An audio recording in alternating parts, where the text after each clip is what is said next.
प्रज्ञा को रील्स बनाने का बड़ा ही क्रेज है और वो दिन भर रील्स बनाती रहती है।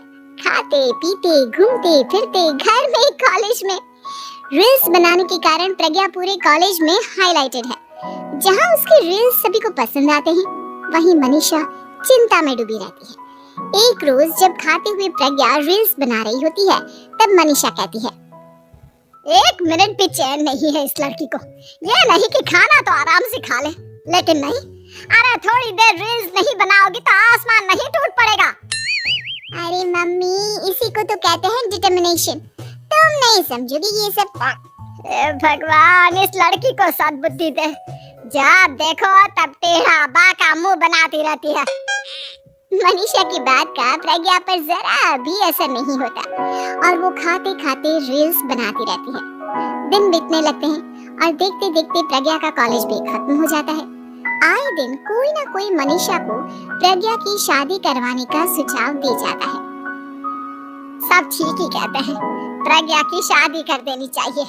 अपने घर के काम काज में व्यस्त हो जाएगी तो खुद ही ये रील्स और नाच गाना बंद हो जाएगा। मनीषा और प्रेम प्रज्ञा के लिए एक अच्छा लड़का ढूंढने लगते हैं और तभी विकी का रिश्ता प्रज्ञा के लिए आता है, जिसने प्रज्ञा को उसकी रील्स देखकर पसंद कर लिया था। अगले दिन विकी अपने माता पिता के साथ प्रज्ञा के घर पहुंच जाता है और प्रज्ञा साड़ी पहने हाथों में चाय की ट्रे लिए उनके सामने आती है।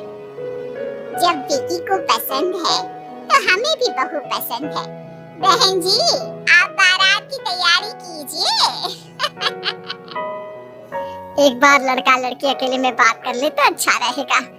हाँ हाँ, क्यों नहीं। मनीषा विकी को प्रज्ञा के कमरे में भेजती है, जहाँ प्रज्ञा पहले से ही रील्स बना रही होती है। तभी विकी कहता है, आ गए आपके साजन जी। हमारे साथ ये रील्स कंप्लीट करती तो और भी अच्छा रहता। अच्छा जी, अब आ ही गए हैं तो बना ही लेती हूँ आपके साथ। दोनों मिलकर रील्स बनाते हैं। जब वी मीट और तुरंत पोस्ट भी कर देते हैं। फिर विकी कहता है, जब आप साड़ी में चाय लेकर आई तब मुझे लगा कि कहीं मैं गलत करने तो नहीं आ गया। अब सही है।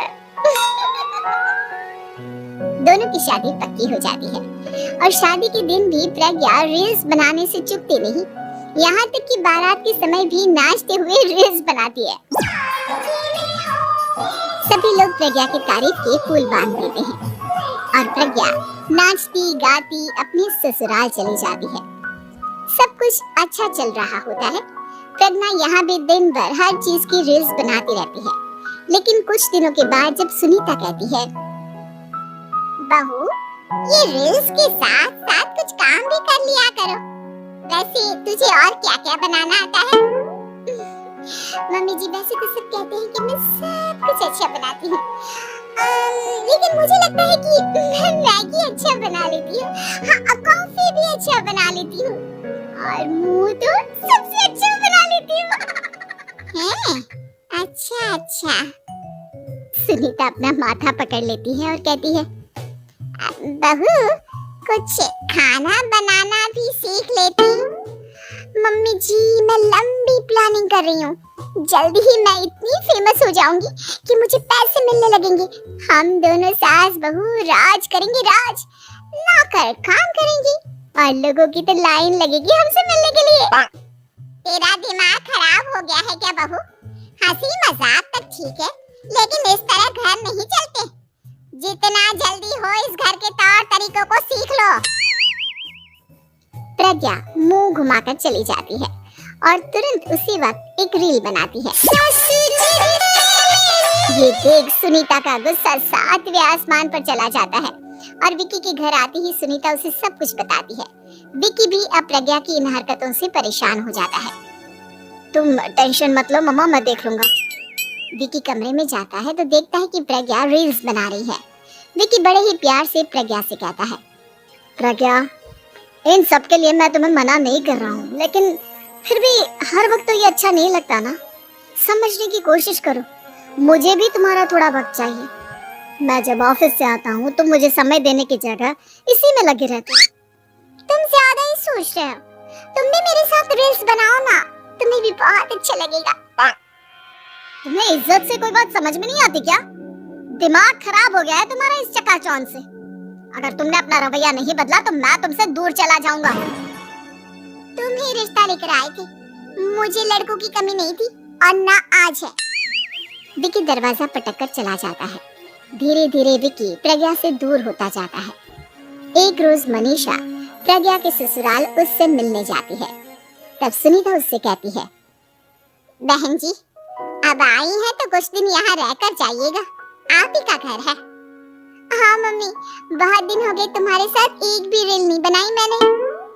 प्रज्ञा तुरंत अपने फोन में रील्स ऑन कर लेती है।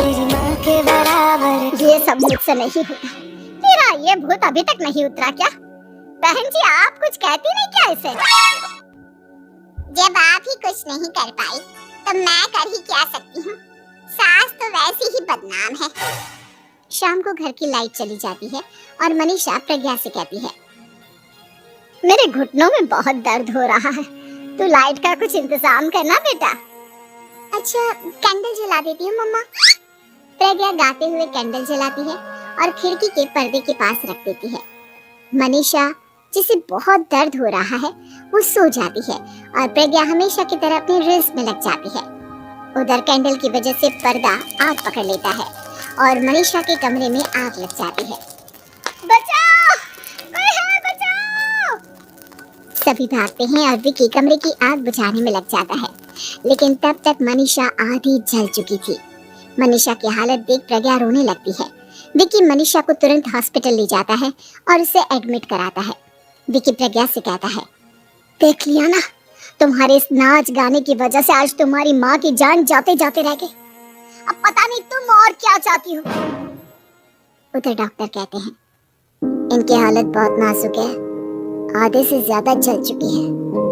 प्रज्ञा रोती हुई मंदिर में जाती है और भगवान के आगे जाकर कहती है, भगवान मेरी माँ को ठीक कर दो, मैं कसम खाती हूँ हाथ से ये रील्स बनाना छोड़ दूंगी, बस मुझे मेरी माँ वापस मिल जाए। 2 दिन बीत जाते हैं और मनीषा खतरे से बाहर आ जाती है। पेशेंट अब ठीक है, आप लोग उनसे मिल सकते हो। सब कोई मनीषा से मिलता है और प्रज्ञा सबके सामने अपना फोन तोड़ देती है। मुझे माफ कर दो मम्मा, मैंने तुम लोगों की बातों को नजरअंदाज किया। बेटा कोई भी चीज जरूरत से ज्यादा खराब है। मैंने तुम्हें रील्स बनाने से कभी मना नहीं किया, लेकिन हर वक्त एक ही चीज तो सही नहीं है। मैं समझ गई हूँ मम्मा, आई एम सॉरी। प्रज्ञा उस दिन से रील्स बनाना छोड़ देती है और पूरी तरह से अपने घर में लग